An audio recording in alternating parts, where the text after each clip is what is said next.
तर आपण पाहतोय अजित पवार यांचा हा रोड शो निघालेला आहे। पुण्यात राष्ट्रवादीच्या उमेदवारांसाठी अजित पवार हे स्वतः आता प्रचाराच्या मैदानात उतरलेले आहेत। पुण्यातले हे सर्व उमेदवार या ठिकाणी या रोड शो मध्ये सहभागी झाले असल्याचं आपल्याला पाहायला मिळतंय। अजित पवार यांची राष्ट्रवादी पुण्यात स्वतंत्र निवडणुकीच्या रिंगणात आहे आणि आपण पाहतोय अजित पवार यांचा हा रोड शो या ठिकाणी निघालेला आहे।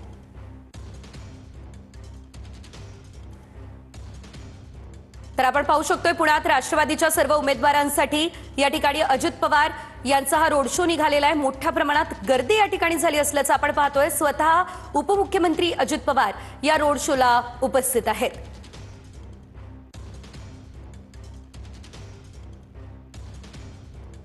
एकंदरीत आपण ही दृश्य पाहू शकतोय। पुण्यातली ही दृश्य आहेत। घड्याळ चिन्हाचा प्रचार या ठिकाणी केला जातोय।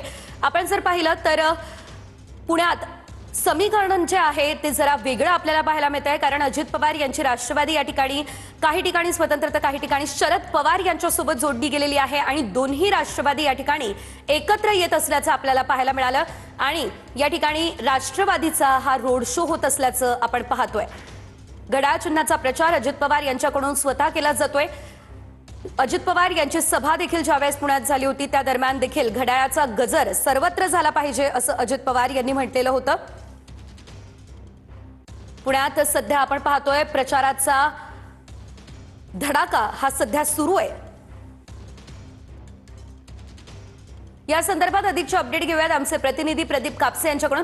प्रदीप, आपण पाहतोय पुण्याची महापालिका निवडणूक ही प्रचंड गाजते आहे, कारण समीकरणं या ठिकाणची बदललेली आहे आणि स्वतः अजित पवार आता प्रचाराच्या मैदानात आहे। सविस्तर अपडेट आपण पाहतोय की वडगाव शहरी मतदारसंघामध्ये अजित पवारांची बाईक रॅली जी आहे ती सुरू झालेली आहे। अजित पवारांच्या दौऱ्याला नागरिकांचा उत्स्फूर्त असा प्रतिसाद मिळतोय। गेल्या 8 दिवसांपासून पुण्याच्या प्रचारामध्ये अजित पवार जे आहेत तळ ठोकून आहेत। पुण्यामध्ये राष्ट्रवादी काँग्रेस शरदचंद्र पवार एकत्र निवडणूक लढवते, तर त्या विरोधामध्ये भाजप आणि इतर सगळे पक्ष जे आहेत निवडणुकीच्या रिंगणामध्ये पाहायला मिळतात। अजित पवारांनी जी जाहीरनाम्यामध्ये घोषणा केलेली आहे ती म्हणजे पुणेकरांना मोफत मेट्रो आणि बस सेवेचा प्रवास जो आहे तो मोफत दिला जाईल, त्यावरती भाजपनं आक्षेप घेतला।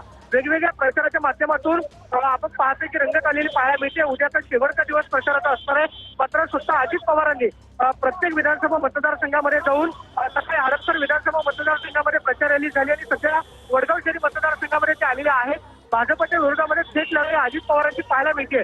अजित पवारांवरती सुद्धा भाजपचे नेते जे आहेत टीका करण्याची एकही संधी सोडत नाही, मात्र अजित पवार आपण पाहतोय की प्रचार रॅलीच्या माध्यमातून प्रत्येक पुणेकरांपर्यंत पोहोचण्याचा प्रयत्न करतायत। महानगरपालिकामध्ये पुणेकर नक्की कोणाला साथ देते याचा फैसला आपल्याला 16 तारखेला पाहायला मिळेल, मात्र प्रचाराचा एक दिवस उरलेला आहे। त्याआधीच आपण पाहतोय की अजित पवारांची ही प्रचार रॅली जी आहे ती वडगाव शहरी मतदारसंघामध्ये पाहायला मिळते। ठिकठिकाणी अजित पवारांचं स्वागत केलं जाते, दौऱ्याला मोठा प्रतिसाद आहे। अजित पवारांची थोड्या वेळात वडगाव शहरीमध्ये जाहीर सभा सुद्धा पार पडणार, त्यामुळं आजच्या वडगाव शहरीच्या मतदारसंघामधल्या सभेमधून अजित पवार पुणेकरांना काय आवाहन करताय परत होतच असं अगदीच याकडे लक्ष असेल। धन्यवाद प्रदीप दिलेल्या या सर्व सविस्तर माहितीसाठी। आपण पाहतोय पुण्यात राष्ट्रवादीच्या उमेदवारांसाठी अजित पवार यांचा हा रोड शो निघालेला आहे।